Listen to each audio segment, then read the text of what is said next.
check. Make a little money, pay some bills, yo, we neck and neck. This week on the Pete the Planner Show, we answer your money questions. Here's how the show works. You email us, ask Pete at PeteThePlanner.com. That's ask Pete at PeteThePlanner.com, and we will answer your question, possibly. And the people who could possibly do that are me, Peter Nicholas Dunn, and my co-host, Damian Andrew Dunn. No relation. He's the Vice President of Advice at Your Moneyline and Hey Money. Welcome to the program, Dame. Hey, Pete. So we got a lot of stuff going on this week. First two segments, we were going to answer questions that people emailed us. Segment 3, we're going to talk about the economic impact of the holidays. Like, what is going to happen in the 2020 holiday season from a spending perspective? And then segment 4, of course, is biggest waste of money of the week and the news. Hello, Pete and Damian. You helped me sort through my home buying conundrum back in 2018 was when I was on your show as Raven in episode 291 of your podcast. I wanted to update you, and I bought a single-family home. It's from 1950 and has a 3-bed, 1-bath, 1,225 square foot, 2-story bungalow that I bought with $148,000 in New Jersey with a $1,010 monthly payment, including insurance, mortgage, and taxes. It's affordable for me. My mortgage is $114,000 at 2.75%. My boyfriend and friend are living with me, so my monthly payment is only $330 after they pay me rent, and we all pay a third of the utilities. 3's company, 4's a crowd. I put that part in. My other expenses total about $400. I'm the only owner of the house. I'm now making $47,000 at my government job, which has been very stable through the pandemic, but I've been taking courses in accounting, which I should finish next year, and then I want to pursue my CPA. I'm hopeful I'll be able to increase my income in the future and be making significantly more in a few years in my 30s. I'm 28 now. Plus, with some side hustles, I make another $4,000 a year right now.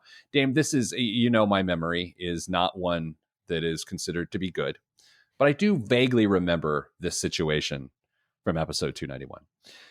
My Roth IRA is up to $34,000 now, and I'm maxing it out, and my federal student loans are down to $11,800.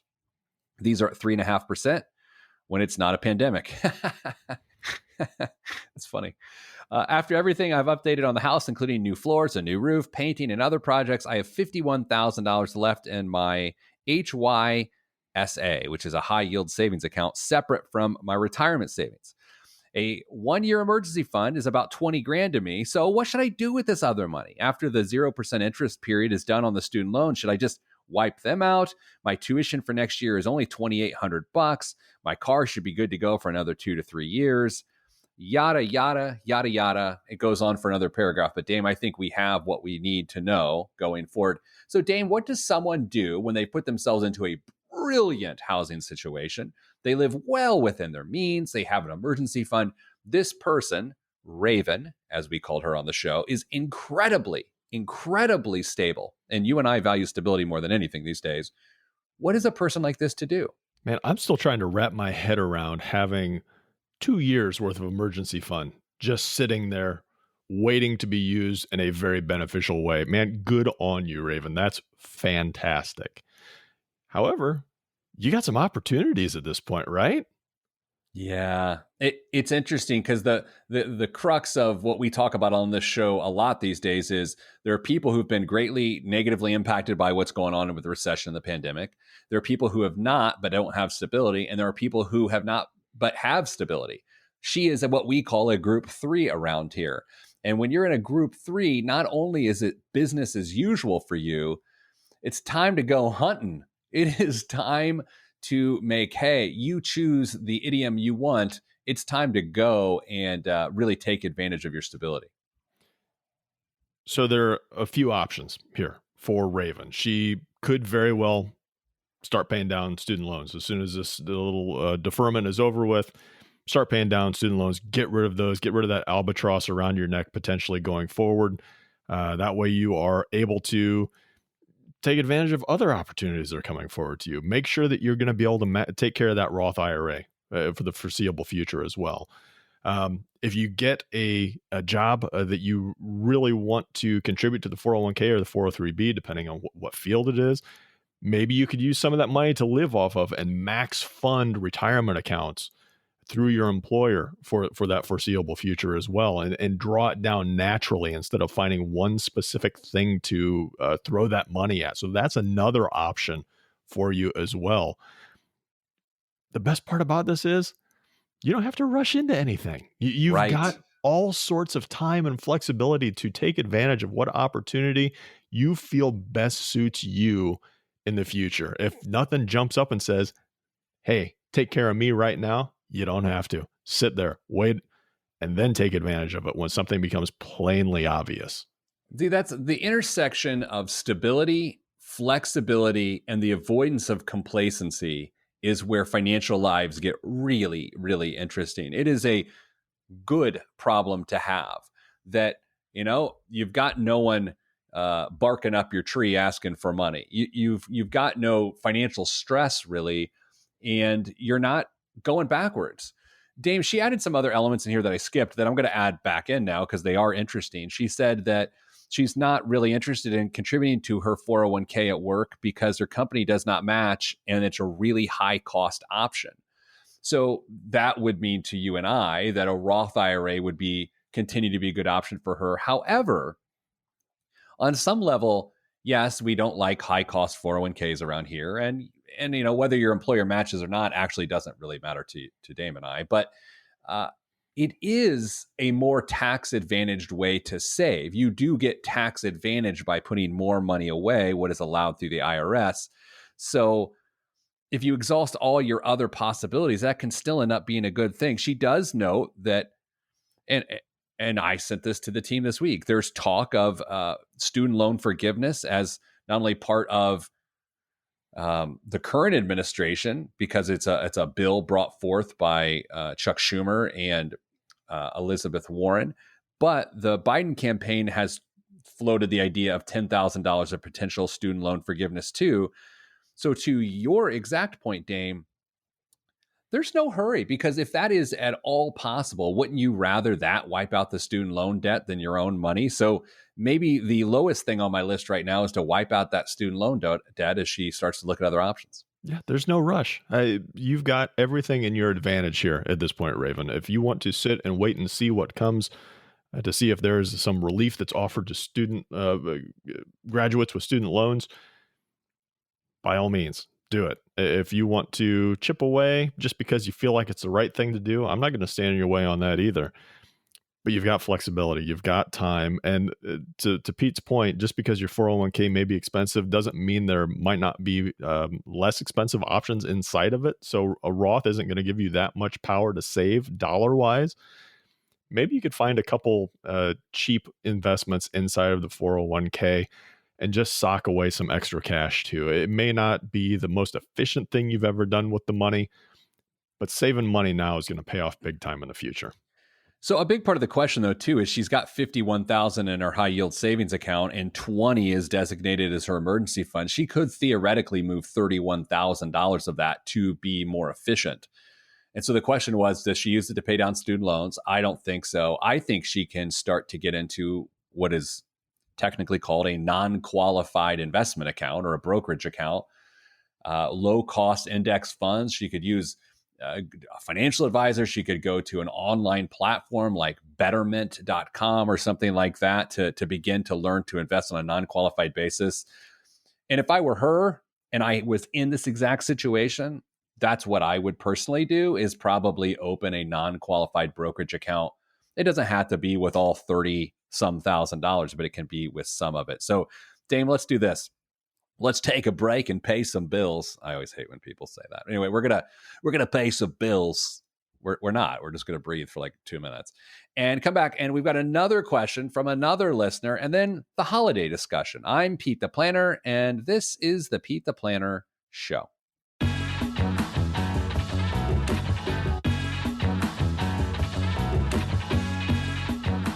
Back on the Pete the Planner Show, answering your money questions, as it turns out. You can email us, askpete@petetheplanner.com. Hey, Pete, Brian here again.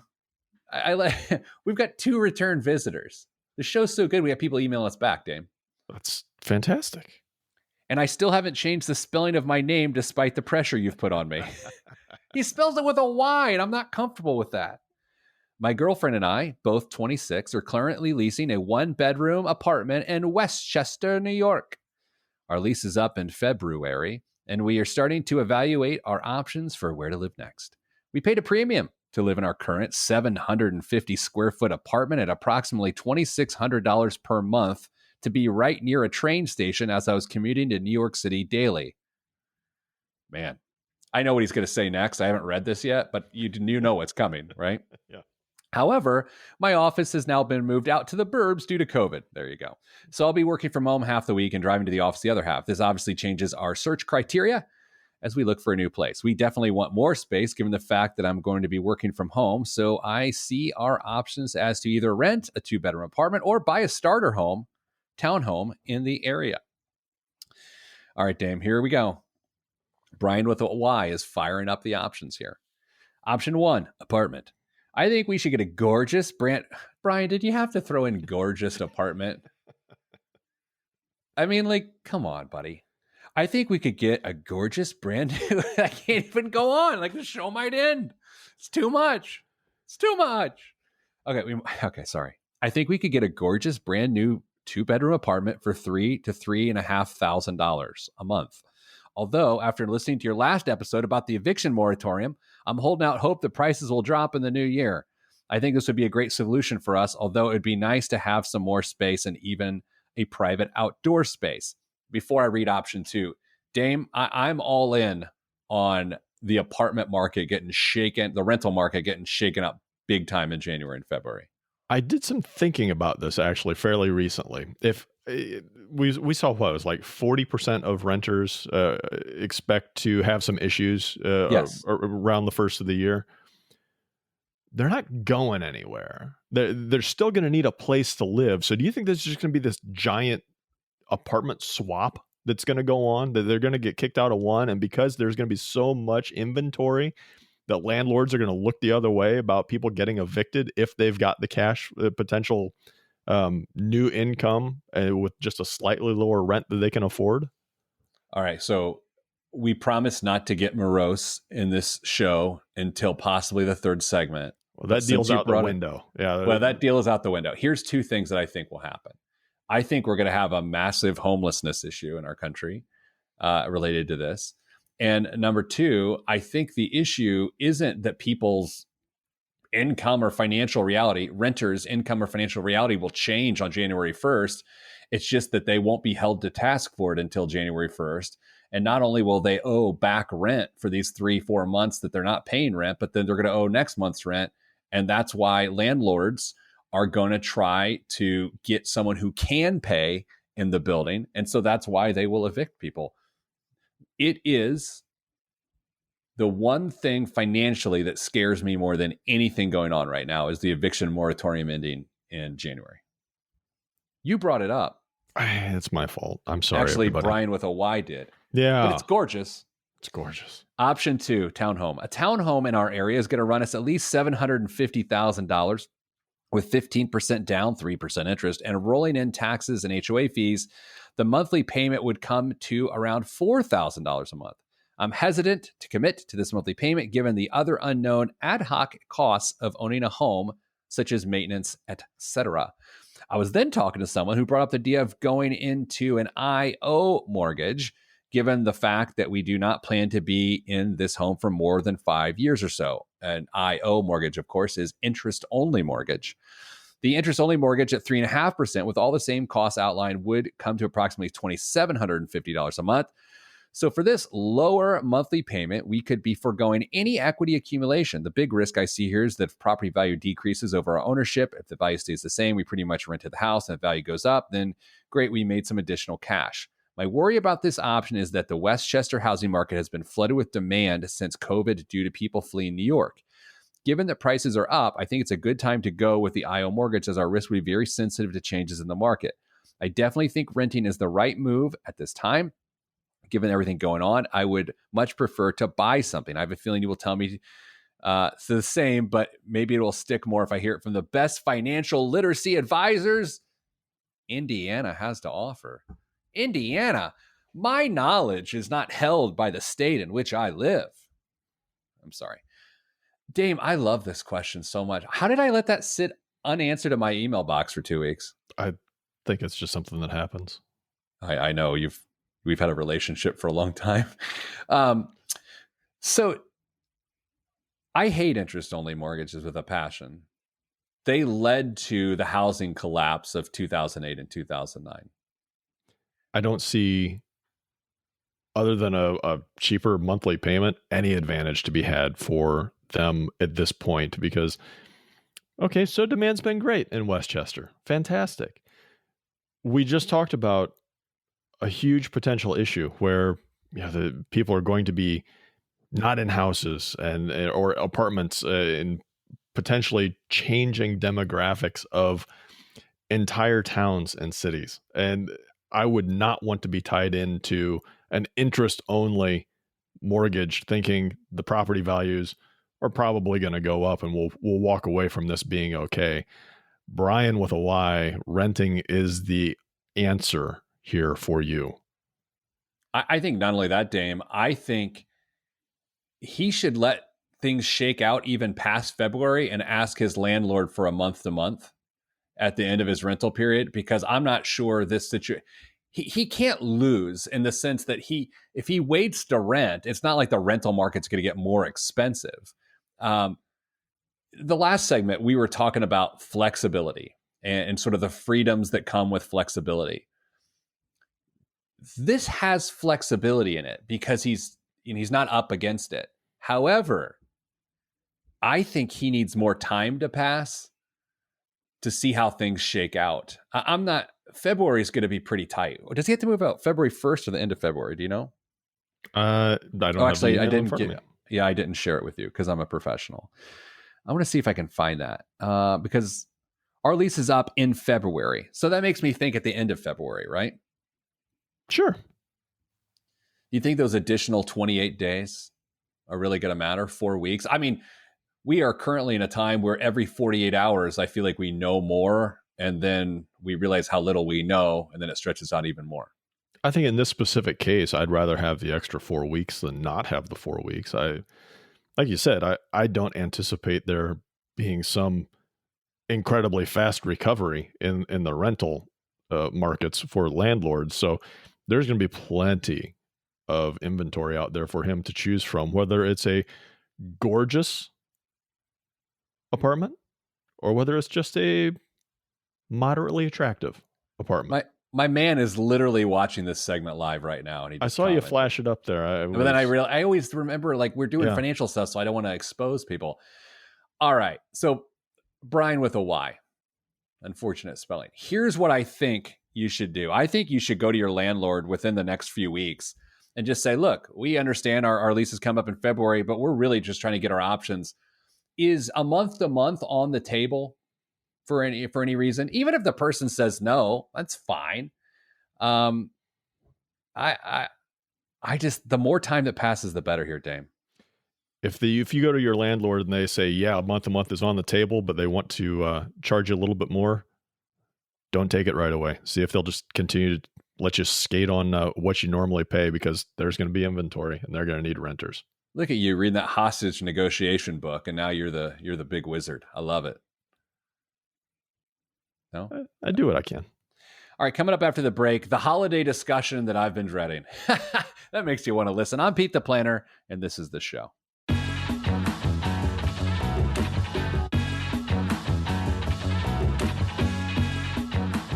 Back on the Pete the Planner show, I'd like to pre-apologize because I am going to do the equivalent of the stores that have candy corn in their aisles in July.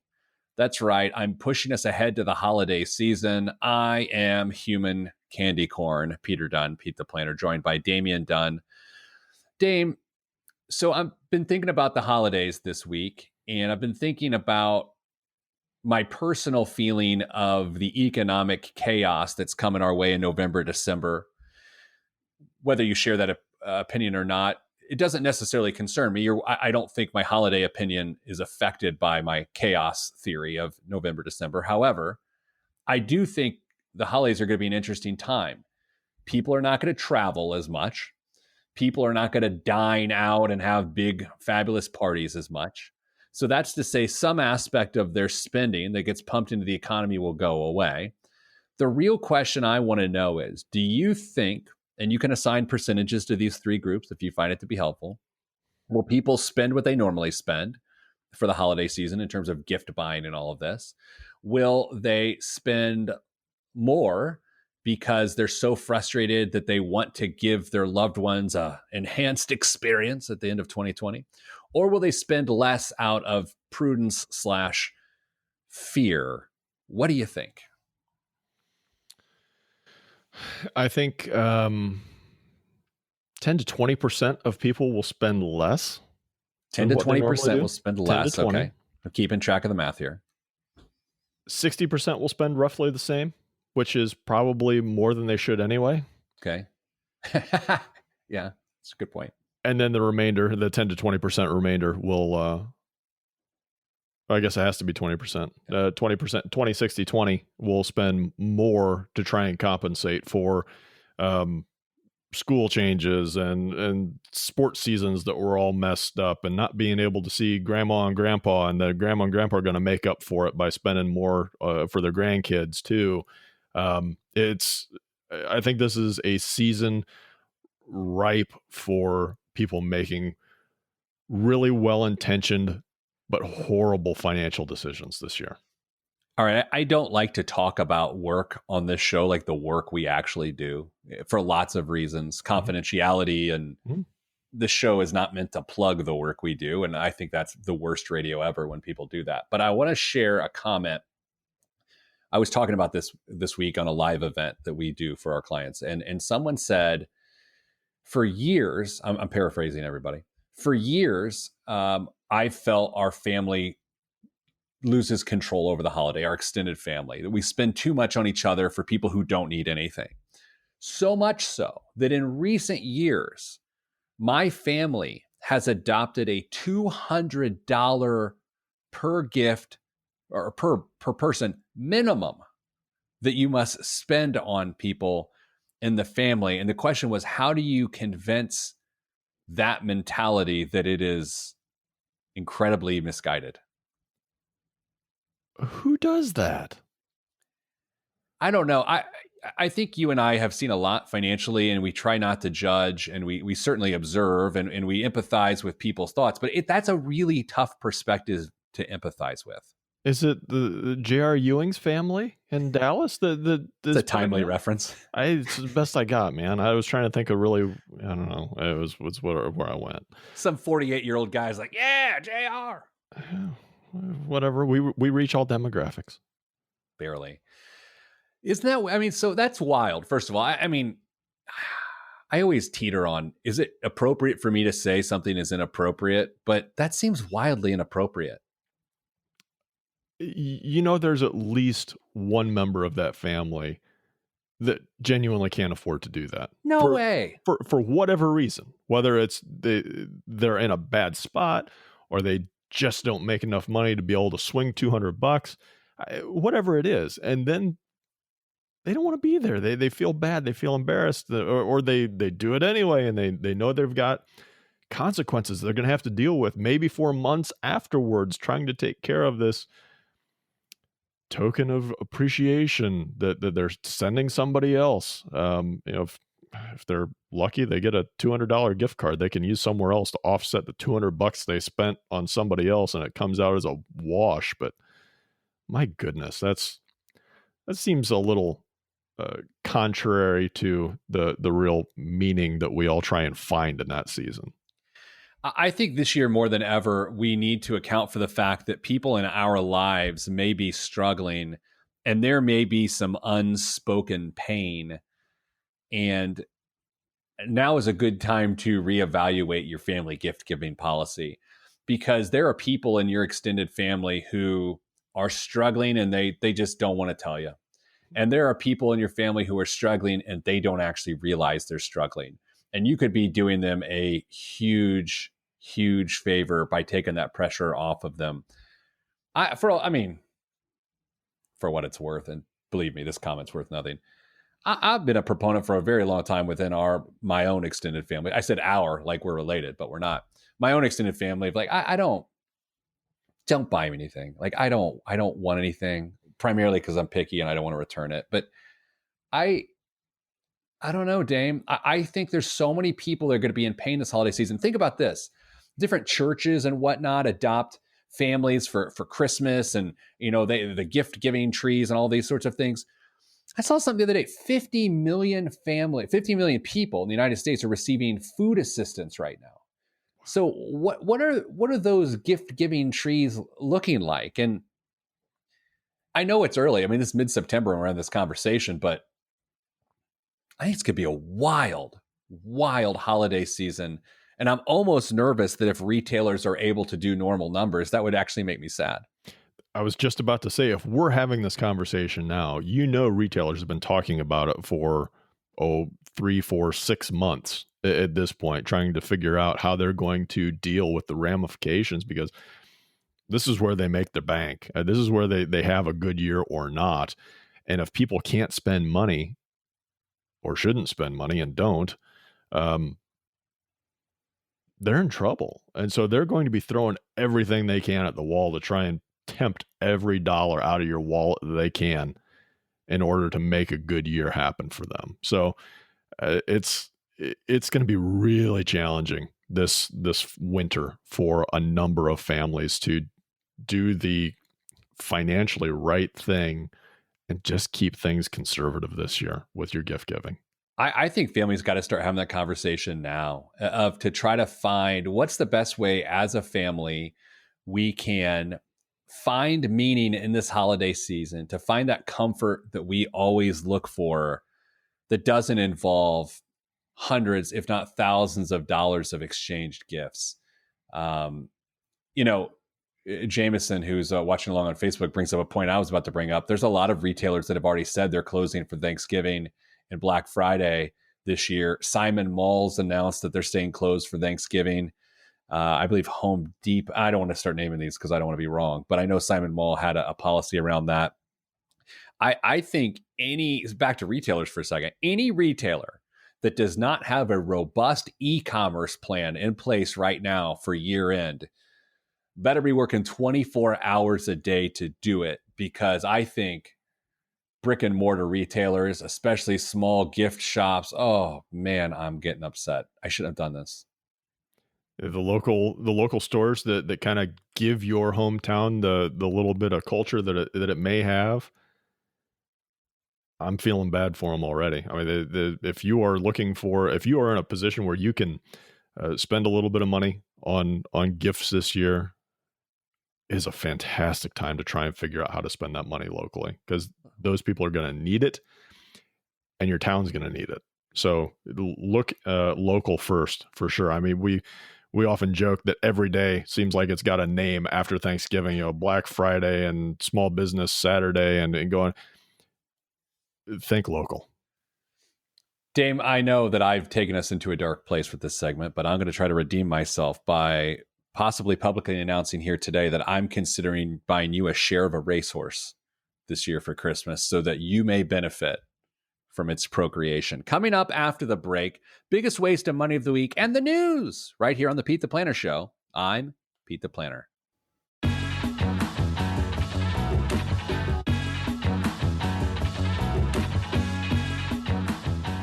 This week's biggest waste of money of the week, the BWOM, right here on the Pete the Planner Show, is the Comet Nightstand.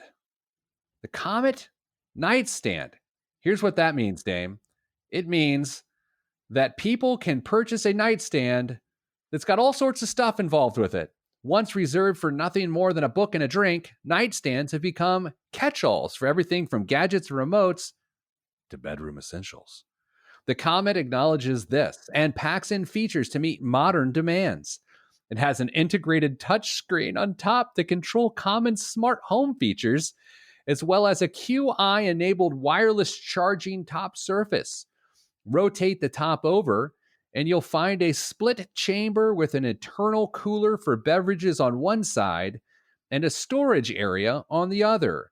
Motion sense activated ambient lighting makes stubbed toes a thing of the past, and built-in Bluetooth speakers let you play music in the bedroom without it looking like a recording studio. So, Dame, there you have it. The Comet nightstand. Thoughts? Pointless. Yes, absolutely pointless. And do you know how much it's going to cost you to be pointless? $349. It's a really good guess. You're Is wrong. it? $499. $499 is the answer. Yeah, why do you need a cooler next to your bed? I don't get it. Unless you put like pillowcases in there so you always have a cold pillow. Oh, Now that's genius. that's not bad.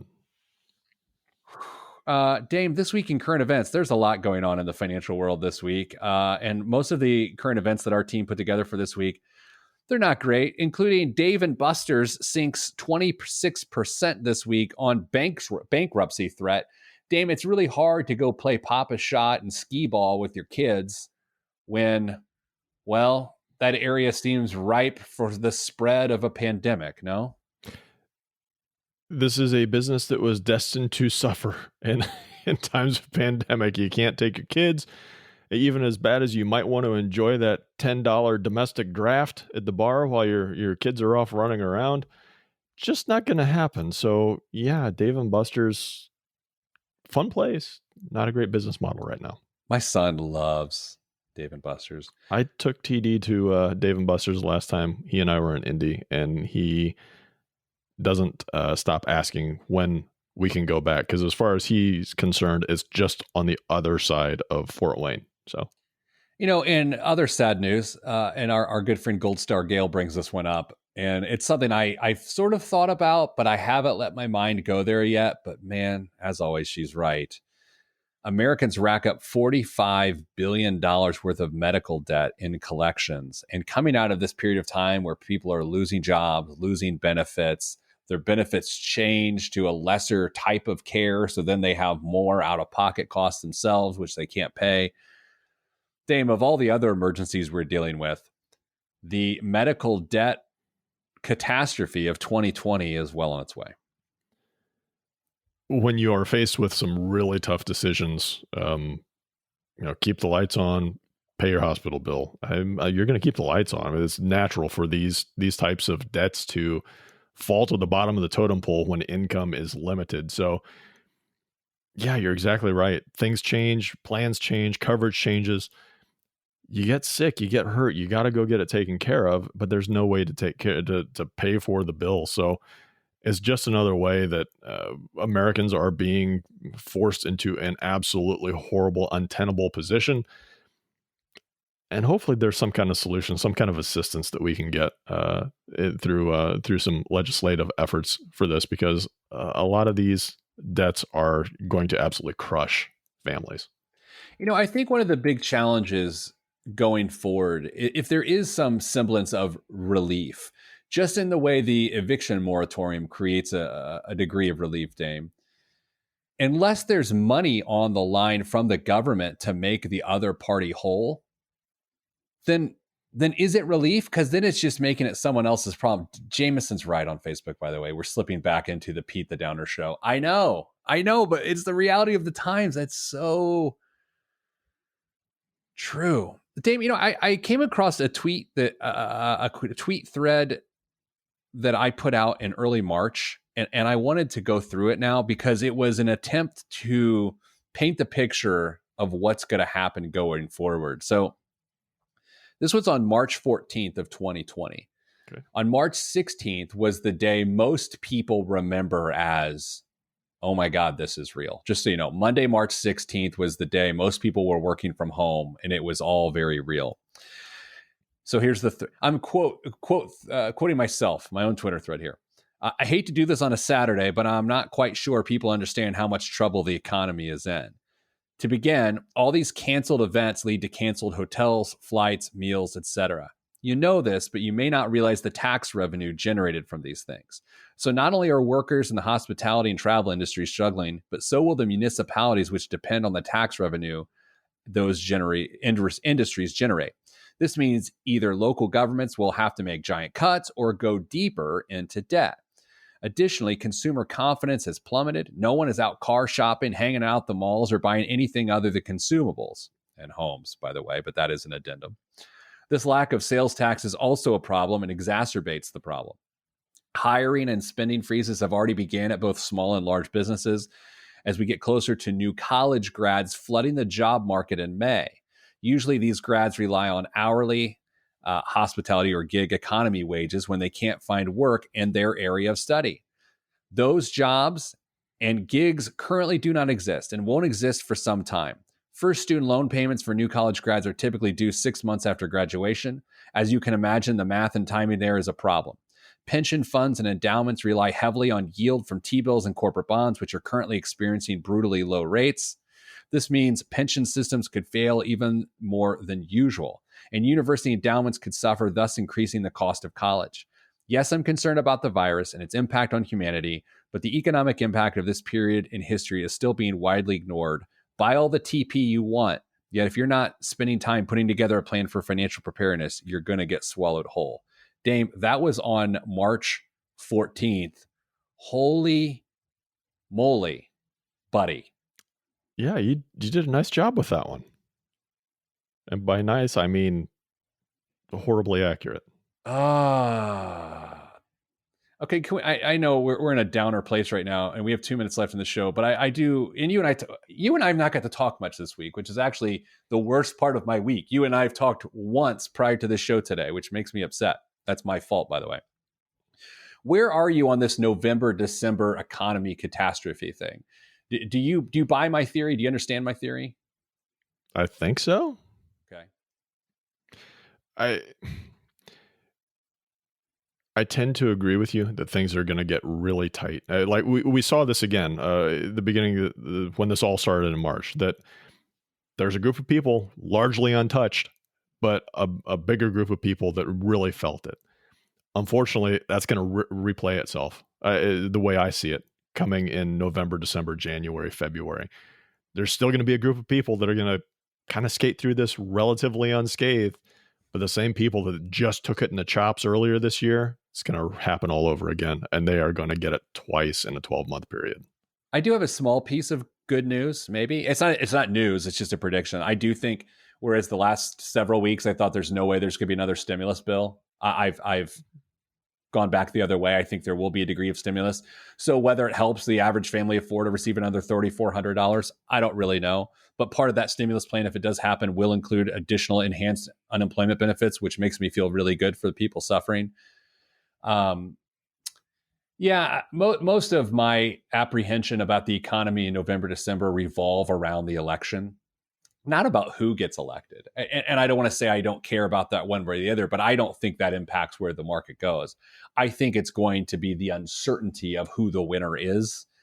That is not great for the market or the economy or anything in general. Let's end the show with something positive. Damien, on my smart scale that gives me all the stats about myself, it now says I'm a year younger than it said I was last week, but it still has me a year older than I actually am. That's all we have time for this show and this week. I'm Pete the Planner. Thank you for listening. See you next week.